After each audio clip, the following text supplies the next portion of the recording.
And I'm Michael. And we're here to join in Dan Savage's project of It Gets Better, because we are here to tell you it does get better. Much better. High school sucks when when you are a gay teenager. It is probably going to be the worst experience of your life. But you just have to get through it. That is all you can do, is get through it and do the best that you can. And believe me, when you get to the other side, it is worth it. Our lives are way, way better than we ever could have imagined during that miserable, hideous time in high school. Absolutely. Well, I guess we're supposed to tell about ourselves. We live in the south part of the country, and I was raised Mormon. So for all of you who are Mormon, it does get a little better. And I have 4 kids, and I have a great job, and I get to work from home. And I will tell you that I have a whole bunch of friends, whether they are gay or straight, and I am as big of an old queen as you get. And it's gobs of fun, and life is really good. I'm getting old, and all those things still happen to you, but the rest of it falls into place, and you can be happy. Right, I have a great job too. I get to travel a lot. I have 2 kids of my own. I grew up Southern Baptist, which is worse than Mormon when it comes to being gay, and I think it just gets so much better once you get behind all the high school crap and you can move on with your life. All those bullies and jerks that are picking on you now disappear. When you get to college, they're just some little peon who doesn't even know their own way around, so they're sure not going to be the big guy on campus who's going to pick on you anymore. It's just a whole different world.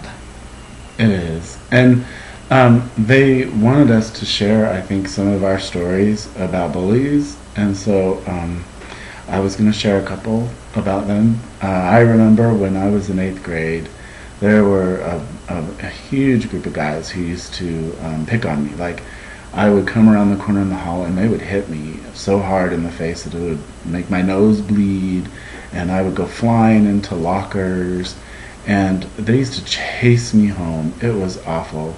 And one time I went into a grocery store to hide from them. I was riding my bike, and I called my dad, and I said, "Can you help me? Come get me." And he came, and I figured he'd put my bike in the back of the station wagon, and he would take me home. And he just looked at me, and I have to use a bad word, but he just said, "You need to kick the shit out of them." And then drove away and left me standing there with probably, half a mile between me and the grocery store. And I had to get home. And I will tell you, it was terrifying. I hated going to school. I hated it. I was so afraid that I was going to get hurt every time I walked into school. And I moved after 8th grade, and I went to high school. And it didn't really change. And, all I wanted was to have friends and to, be nice. And I think I was a rather nice person. But, guys used to stand behind me and choir, and they'd hit me in the back and in the kidneys and laugh. And people just thought it was funny to tease and bully. And, I was always ridiculed and made fun of, and it was just not a fun time. But when I got out of high school, I actually was able to meet people and include people in my life who care about me and love me, and it's a good thing. It really is. And I guess the thing I would want to tell you is, suicide's not the option. There are lots of people out there to help you, and the world is for your taking. Once you get out those doors, you just have to get out of those doors. Even when you're still stuck in them, there's so many resources now online that you can find other people just like you, so you don't have to feel alone, and you definitely don't have to feel depressed and sad. No matter where you live, in a small town or in a big city, there are always resources for you and people who care.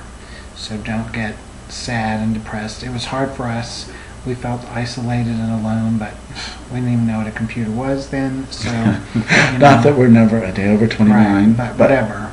So, but now you have so many other resources, and there are so many ways to feel safer. So please take advantage of them. Absolutely. And, if you feel safe, talk to your parents. If you don't, go to a school counselor, go to a teacher, find someone in your community that you feel like you can trust. Because there are people out there who will help you, and you don't have to be alone. But you're supposed to share a story. Well, I'm willing to share one because you shared one that's pretty much just like mine. I was just as miserable, only I didn't have quite as much violence. It was more emotional ridicule. But, it really played hell on my self-esteem and turned me into this crazy person that I didn't like when I was in high school. But we're just here to tell you that you don't have to be like we were. You can make it through. And when you get out of high school, it is better. Absolutely. Don't ever let them crush your spirit. Don't ever let them take that specialness away from you, because it is worth holding on to. Because when you get out there, people will value it and they will love you for it. So hang in there and stay tough and reach out if you need help.